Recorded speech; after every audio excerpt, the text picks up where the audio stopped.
The second half of the European Le Mans Series for 2025 bursts into life in great sunshine here at Spa-Francorchamps, and it is a good getaway for the poleman Jem Bollock-Bashy, who charges his way into La Source. PJ Hyatt's been delayed, though, it looks like, in the AO by TF Sport car for LMP2 Pro-Am. He started second, don't forget, and that movement around in the order of the GT3s that put Duncan Cameron at the sharp end. It did look like he led Clement Matter, leaving La Source for the first time, but no doubt about it, the man from Turkey has got the jump on Jonas Reed, who in the yellow car is second ahead of Ollie Gray. Gray's not going to waste any time if he can attack and ideally overtake Jonas Reed in the first few corners. They're already through the first sector though.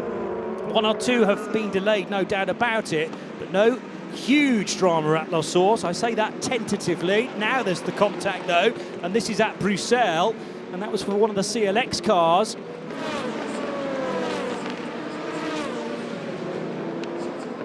Now looking out, we witnessed the start of the race, now.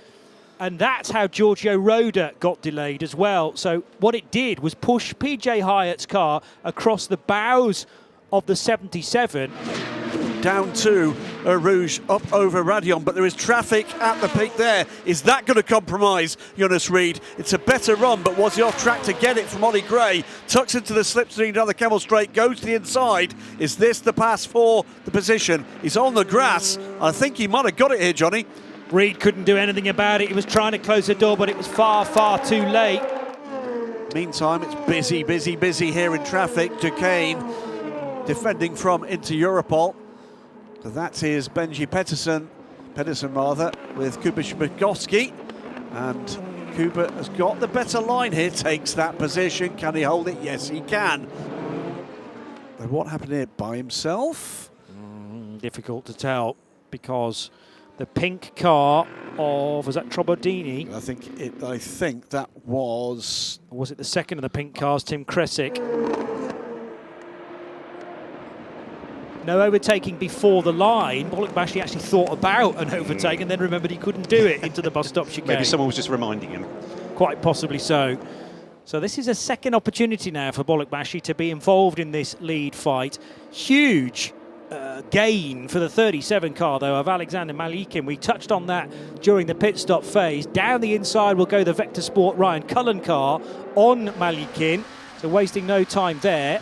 The 37 car need to, having had a difficult start to the season, need to try and get a good result after this huge advantage in the opening safety car phase, Graham. It's a massive opportunity, isn't it, for the team, having really failed to get going this season. Next under pressure from the team car, the 47 car of Sebastian Alvarez. But the time they've saved with this and the positions they've gained up the inside. Oh, that was robust on Jonas. A little bit of contact there. That was quite late. It was very late, but he was very direct with his move. The second position. United. 22, possibly. I think it's the red-roofed LMP2 car. Dragged off. And he just wiggled, lost it, and all the way through. And then it had a big snap, and then he's a passenger all the way through. That's a big hit. Oh, no, a car losing it again. Is that DKR? I thought it was Roda. Is it John Falb in 27? It looked a little bit like a Nielsen car.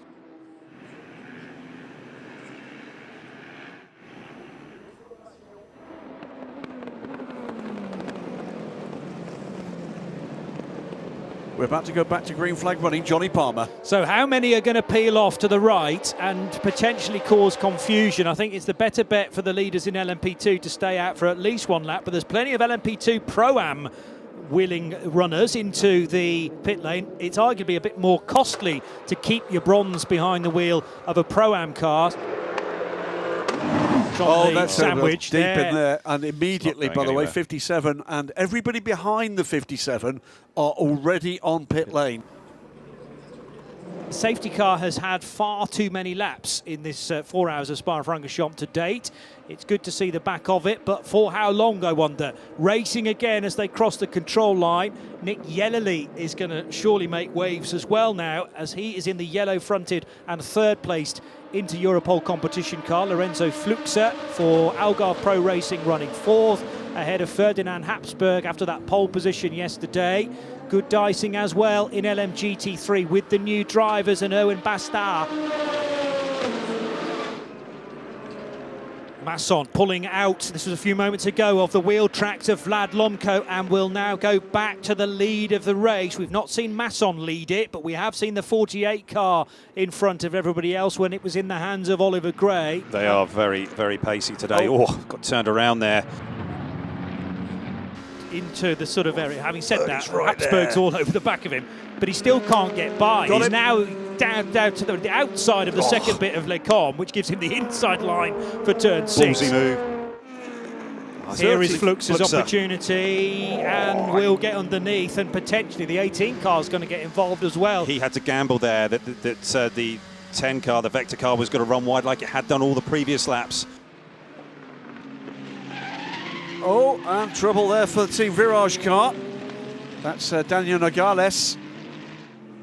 More quickly than you do. Here. Oh, that is Esteban Masson trying to keep in the hunt. He's 18 seconds back from Nick Yellerly, and that is the GR Racing car, the 86 Ferrari. Cracking livery on that car, the black and orange highlights. There wasn't a lot of wiggle room there for Masson, who surely must be thinking about an in-lap fairly shortly. That, by the way, is the battle for second place. That's Ricky Perra, who's a young driver in his pomp at the moment and showing that he's got pace here. What happened here? So it's 60 into the back of the 74. Oh, not quite, side to side. And then there was the hit to the front of the port, and even more of a hit then as well. So a bit of afters as the 60 Porsche pulled out of the chicane. That's Alessio Picariello. I reckon Masson made it in just before. He did. He did. We're not into full course yellow yet. We are now. No, but the prepare for full course yellow is when the pit lane closes, not when the full course yellow starts. I think he was on pit lane. And by the way, Algarve Pro Racing are also on pit lane, and that may well have been after the prepare for full course yellow. I think the championship's here, and he got a better run there. Well, Aguilera's exit wasn't great, so now they're going to draw level, and Clomanil, if he turns in at Pouon, is still going to be two abreast. Touch. And Aguilera's not going to let him back in. The Porsche might be a disadvantage as well. For actually both cars, great car control from Clomanil. He could very easily have swapped ends there in the 17 car. They'll both get underneath the Iron Dames Porsche, which incidentally is 4th in GT. It's a 17! In the gravel at Le Com. Is it just the 17? No, he's done it by himself. He's made the error. Oh, that is absolutely horrible luck for Adrien Clomanil. He got away with it at Pouon, going wide. Full course yellow. We are under full course yellow. 3, 2, 1. Full course yellow removed. Full course yellow removed. And 14 minutes of the 4 hours of Spa-Francorchamps still to enjoy, the 4th of 6 races in the 2025 European Le Mans Series. Up to full speed, and car 25 now we're hearing about a 3-minute stop and go penalty for violating entering the pit lane during the full course yellow. And here comes a Mercedes from the lead, so Fabian Schiller is in. Well, and that will give the race lead for the time being to Valentin Haas-Clos. Now remember, there was that off-track moment, so has that punctured a tyre? So for the final time, the 59 Racing Spirit of Le Mans Aston Martin is in for the quickest blast of fuel you can possibly imagine. Away it goes now. Oh, this is going to be tight. The Aston pitting, 2 laps later than Mercedes, has given it the track position. But remember, tyres are up to temperature, so there's no issue there.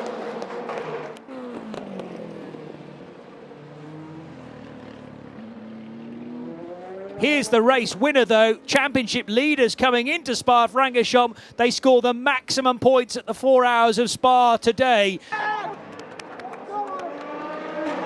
It's been one almighty challenge in the GTs, but excellent strategy from Racing Spirit of Le Mans to leave it to the last possible moment. They pitted the final time past pit lane, couldn't have done it the next lap around because they would have been a non-finisher, ending the race in the pit lane. Terrific from Valentin Hasclot and his teammates in car 59, Clement Matter, who started, Owen Bastard in the middle.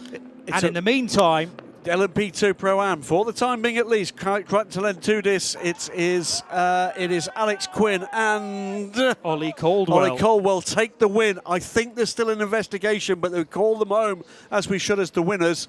At the 8 car, out of the final corner and across the line. Final finisher. There you go, yes. Final finisher, but a winner. Well, there's the overall order, and it's that drama extended to post-race with that post-race penalty called for EDEC Sport across the line in second place, but they won't finish in the order there with some kind of full course yellow infringement. VDS Palace Racing from Inter Europol's 43 car and Nielsen Racing on the podium. Algar Pro Racing's number 20 car takes the Pro-Am LMP2 win ahead of United Autosports and AO by TF. Team Virage in a topsy-turvy LMP3 race from RLRM Sports and Inter Europol. And in that last minute bundle, Racing Spirit Le Mans fend off the Iron Lynx AMG in their Aston Martin, with Kessel Racing's 57 car, the car guy back car, making it to the podium after a last gas stop for the Iron Dames for fuel. But I think they're still going to be very much in the hunt for the LMGT3 title fight, and I think that's going to be led by the Aston Martin after that performance. This has been such a topsy-turvy season in LMGT3. No one's had consistency.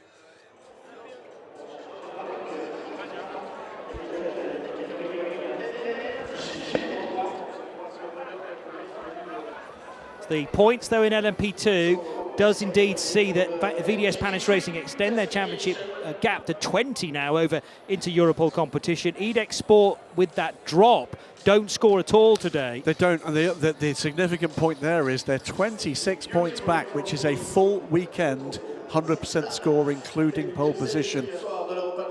And that's the point. Gives them the championship lead. 3 points ahead of AO by TF Racing. CLX have been doing all the winning. They are still top of the pile, 79 points now after 31. Yesterday's pole. 31 points. It's taken a big hit there.